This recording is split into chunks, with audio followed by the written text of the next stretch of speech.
morning. It's really a pleasure to be here today and speak about women in Western Kenya. My name is Jane Wanyama.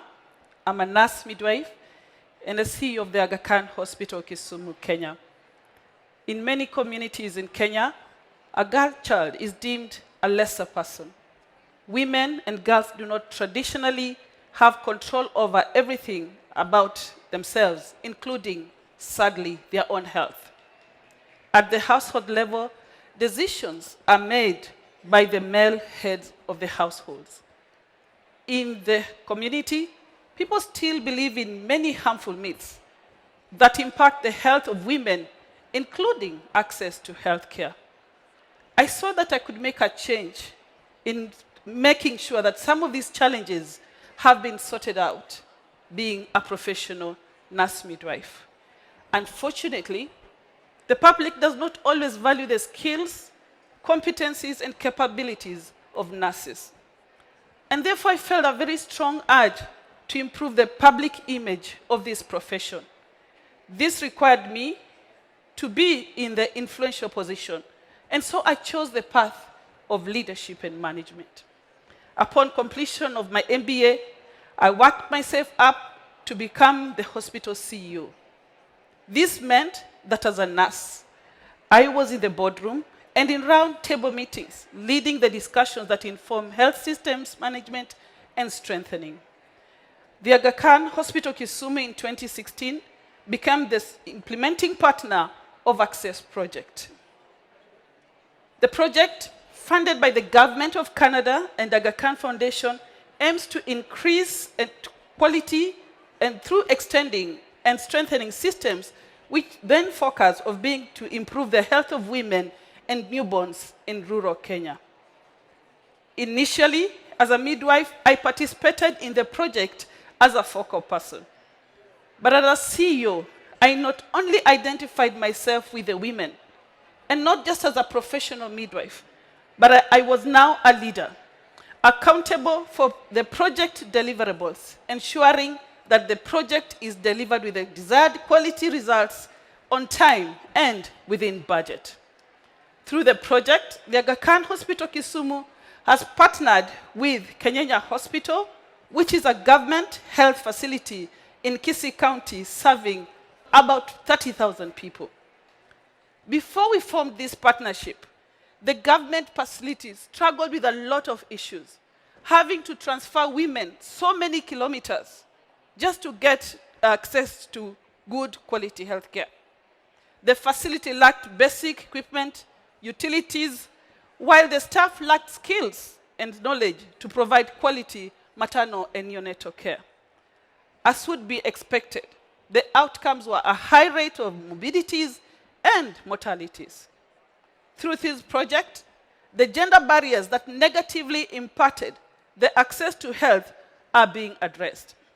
And as a result, there has been an increase of the number of women receiving timely, quality care through pregnancy, birth, and even child care.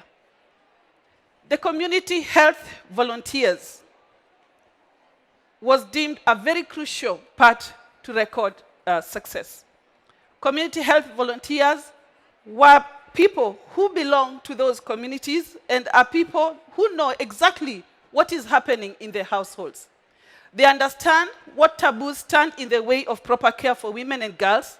They are trusted by their communities and come through as change agents who, when empowered and provided with the right tools, will create a lasting change for the health outcomes. Through the community health volunteers, we have been able to demystify some of the harmful myths and taboos, and coupled with many other appropriate tools, we see women and children getting better health care. And that is why it's important that we had this project come to Kisii, Kenya. And not just that, male involvement has also come in a very important factor. And it's important that men take an active role in parenting. That is David. David is a beneficiary of the project and has supported Ruth, his wife, through the pregnancy, birth, and caring for their second born baby. Antenatally, the services were provided in the antenatal block building that was actually provided by the Access Project. David felt very comfortable to be part of this care because there was facilities that would be able to support him. When Ruth went to labor, David made sure that she got to the hospital in good time, and the type of care that she received was to give them a baby that was healthy. And this was in the renovated facilities. Florence, as we can see her there, is now a 2-year-old girl with both parents as active caregivers. Involving women in leadership is the change that we need to improve health outcomes in our communities and accelerate the achievement of the SDGs. Being a female CEO makes me different from my male counterparts in many ways, but one main one is that women adopt a participative leadership style. Women understand and embrace the fact that if you want to go fast, go alone. If you want to go far, go with others. Having started my career as a nurse midwife and now as a CEO, I know the power in me is unstoppable. I know myself. I believe in myself and all I can be.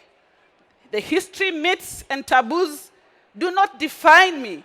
There is something inside me that is greater than any obstacle out there. I am coming through as a reliable leader and an expert in my field and specialty as a midwife to reliably prove that Kenyan women can deliver. The power in me is real. Thank you. Thank you very much.